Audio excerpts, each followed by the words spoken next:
বন্ধুরা, কোনো ব্যাপার না, কিন্তু আপনি নিজে নিজেও দখল উদ্ধার করতে পারবেন মাত্র একটি দরখাস্ত দায়েরের মাধ্যমে। ব্যাস, তারপরেই শুরু হয়ে যাবে অ্যাকশন।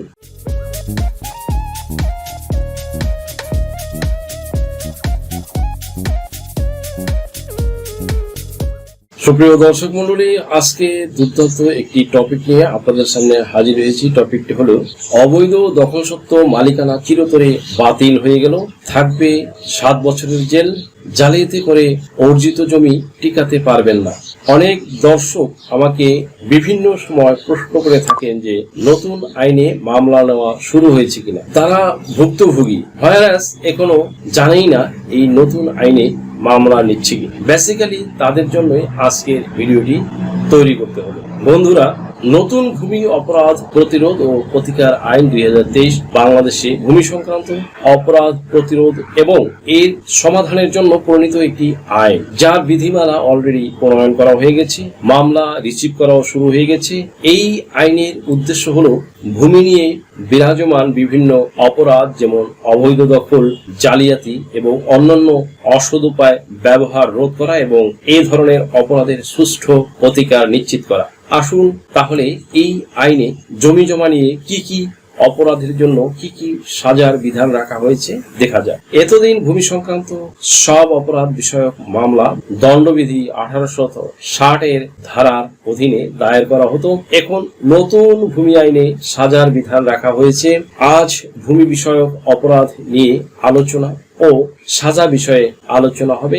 মামলা নেওয়া শুরু হয়ে গেছে। হ্যাঁ, এটা তো অনেক আগেই শুরু হয়েছে, হয়তো সবাই বিষয়গুলো জানে না।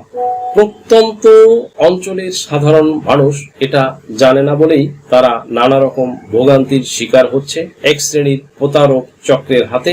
আইন না জানার কারণে তারা বঞ্চিত হচ্ছে, সাফারিংসের শিকার হচ্ছে। এই জন্যই আমি বলি যে ignorance of law is no excuse. That means আইন না জানা কোনো অজুহাত হতে পারে না। আইন জানলে অ্যাটলিস্ট আপনি আপনার যে জমি জমা যতটুকু রয়েছে এতটুকুই আপনি সংরক্ষিত করে আপনি ঝামেলা মুক্ত করে আপনি রক্ষণাবেক্ষণ করতে পারেন। বন্ধুরা, কোনো ব্যাপার না, কিন্তু আপনি নিজে নিজেও দখল উদ্ধার করতে পারবেন মাত্র একটি দরখাস্ত দায়েরের মাধ্যমে। ব্যাস, তারপরেই শুরু হয়ে যাবে অ্যাকশন। প্রয়োজনীয় দরখাস্তের নমুনা কপি আমার কাছে থেকে নিয়ে নেবেন। বন্ধুরা, ভূমি বিষয়ক নতুন এই ভূমি অপরাধ প্রতিরোধ ও প্রতিকার আইন 2023 ভূমি সংক্রান্ত অপরাধগুলো সুনির্দিষ্ট করা হয়েছে এবং পাশাপাশি অ্যাজ ওয়েল অ্যাজ দেওয়ানি আদালতের এখতিয়ার অনেকাংশে বৃদ্ধি করা হয়েছে। Not only that but also দেওয়ানি কার্যবিধি কিন্তু ইতিমধ্যে সংশোধনও করা হয়েছে। এখন দ্রুত মামলা নিষ্পত্তি হবে, বাদী বিবাদীকে সাক্ষ্য দিতে হবে না। আপনার 2 বছরের মামলা 1 বছরের মধ্যে শেষ হয়ে যাবে, 1 বছরের মামলা 6 মাসের মধ্যে শেষ হয়ে যাবে। এমনি আরো অনেক কিছু সংশোধনী নিয়ে দেওয়ানি কার্যবিধি সংশোধনী যে গেজেট, সেই গেজেটটি কিন্তু অলরেডি প্রকাশিত হয়ে গেছে। হটেবার এই নতুন ভূমি আইনে ভূমি বিষয়ক নতুন যে আইন ভূমি অপরাধ প্রতিরোধ ও প্রতিকার আইন 2023 মোট 27টি ধারা যোগ করা হয়েছে। সেখানে আমি ভূমি সংক্রান্ত অপরাধ সংজ্ঞায়িত করার পাশাপাশি শাস্তির বিধান সুস্পষ্ট করা হয়েছে। আমি সেই বিষয়টি আপনাদের সামনে কনসিস্টেন্টলি আলোচনা করব। আইনজ্ঞরা মনে করছেন এই আইন ভূমি ব্যবস্থাপনায় নিঃসন্দেহে গুরুত্বপূর্ণ ভূমিকা রাখতে চলেছে। 19 ধারায় এই আইনের সব প্রকার অপরাধের আমলযোগ্য অপরাধ হিসেবে ঘোষণা করা হয়েছে। এখন চাইলেই বিচার প্রার্থীরা ভূমি অপরাধ সংক্রান্ত যে কোনো বিষয়ে এই আইনের অধীনে স্থানীয় এখতিয়ারভুক্ত থানাতেই মামলা দায়ের করতে পারবেন এবং সেক্ষেত্রে ওই থানার পুলিশ বিনা পরোয়ানায় অভিযুক্তকে গ্রেফতার করতে পারবে। সুপ্রিয় দর্শক মন্ডলী, ভূমি বিষয়ক কোন কোন অপরাধের জন্য ভূমি অপরাধ প্রতিরোধ ও প্রতিকার আইন 2023 কি কি সাজা রয়েছে কনসিস্টেন্টলি এখন আপনাদের সামনে ডিসক্রাইব করব। এই আইনে অন্যের জমিকে নিজের বলা, ভূমি বিষয়ক তথ্য গোপন করা, মিথ্যা বিবরণ থাকা দলিল সই করা, অন্যের জমির জন্য ক্ষমতাপ্রাপ্ত না হয়েও তা হস্তান্তর করা এবং মিথ্যা পরিচয়ের মাধ্যমে অন্যের জমি হস্তান্তরকে অপরাধ হিসেবে উল্লেখ করা হয়েছে। যে ক্ষেত্রে এমন অপরাধের জন্য অপরাধীকে এই আইনের 4 ধারা অনুযায়ী অনধিক 7 বছর কারাদণ্ড ও অর্থদণ্ড প্রদান করা হতে পারে। এই আইনের 5 ধারায় বলা হয়েছে, যদি কেউ মিথ্যা দলিল বা দলিলের অংশ বিশেষ তৈরি করেন অথবা কোনো দলিল সম্পাদিত হওয়ার পর তার কোনো অংশ পরিবর্তন করেন অথবা অসাধুভাবে কোনো দলিলের সহি সিলমোহর বা পরিবর্তনে বাধ্য করেন, তবে তা অপরাধ হিসেবে গণ্য হবে। সেই ক্ষেত্রে অপরাধীর শাস্তির অনধিক 7 বছরের কারাদণ্ড ও অর্থদণ্ড। ভিউয়ার্স, কেউ যদি কেনা জমির সম্পূর্ণ মূল্য বুঝে পাওয়া সত্ত্বেও ক্রেতা বরাবরে জমি হস্তান্তর না করেন, তবে তাকে এই আইনের ধারা 9 অনুসারে 2 বছরের কারাদণ্ডে ও অর্থদণ্ডে দণ্ডিত করা যায়। ভিউয়ার্স, ভূমি অপরাধ প্রতিরোধ ও প্রতিকার আইন 2023 অবৈধ দখলদারদের বিষয়ে সুস্পষ্টভাবে বলা হয়েছে, কেউ যদি আইনানুগভাবে কোনো জমির মালিক না হয়েও জমি জোর করে দখলে রাখেন, তবে এই অবৈধ দখলের জন্য তাকে এই আইনের 7 ধারা অনুযায়ী শাস্তি হিসেবে অনধিক 2 বছরের কারাদণ্ড ও অর্থদণ্ডে দণ্ডিত করা হতে পারে।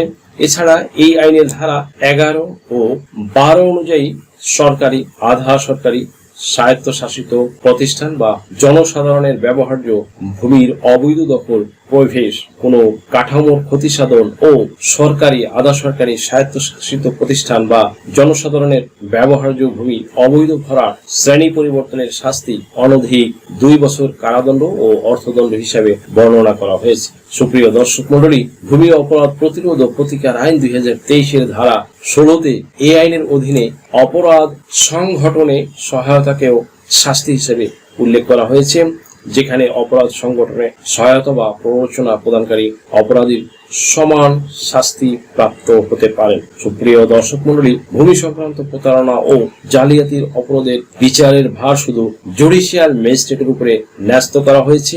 ধারা 15 ও 22 অনুসারে ভূমি দখল উদ্ধারের ক্ষেত্রে নির্বাহী ম্যাজিস্ট্রেটের আদেশ কেউ অমান্য করলে তার বিচারের ভারও থাকবে জুডিশিয়াল ম্যাজিস্ট্রেটের উপরে।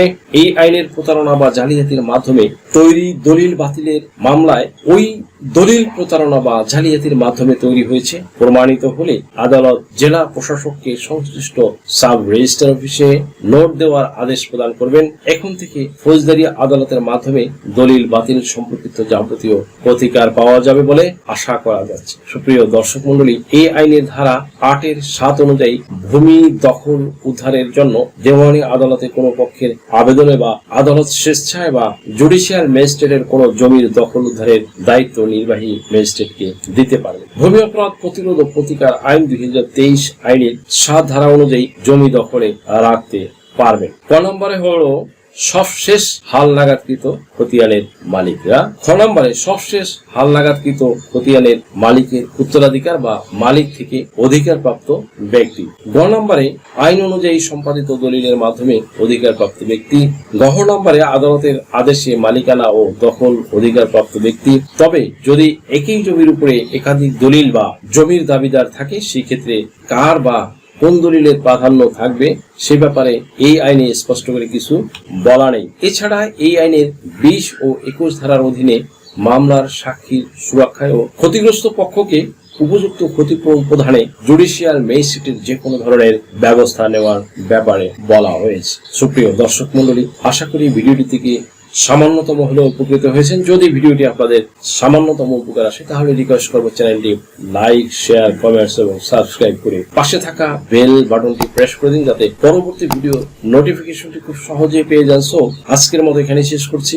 দেখা হবে অন্য কোনো দিন, অন্য কোনো ভিডিওতে, অন্য কোনো আইনি কন্টেন্ট নিয়ে। সেই পর্যন্ত সকলে ভালো থাকুন, সুস্থ থাকুন, নিরাপদে থাকুন। আবারও সবাইকে ধন্যবাদ জানিয়ে এখানেই শেষ করছি। আল্লাহ হাফেজ। দেশ ও বিদেশ থেকে যে কোনো ধরনের হলফনামা, এফিডেভিট নিতে চান, কাবিননামা, নিকানামা যে কোনো ভাষায় অনুবাদ করে বিভিন্ন মন্ত্রণালয়, ইসলামিক ফাউন্ডেশন থেকে সত্যায়িত করে নিতে চান, শিক্ষা সনদ বা অন্য যে কোনো ধরনের ডকুমেন্ট শিক্ষা বোর্ড, শিক্ষা মন্ত্রণালয় থেকে সত্যায়িত করে নিতে চান, ধর্ম পরিবর্তন করে কোর্ট ম্যারেজ করতে চান, কুরিয়ার, ইমেইল, হোয়াটসঅ্যাপ, ইমো, মেসেঞ্জারিতে ডেলিভারি নিতে পারবেন। তাছাড়া সরাসরি এসেও নিতে পারবেন। Mobile number 01724583880।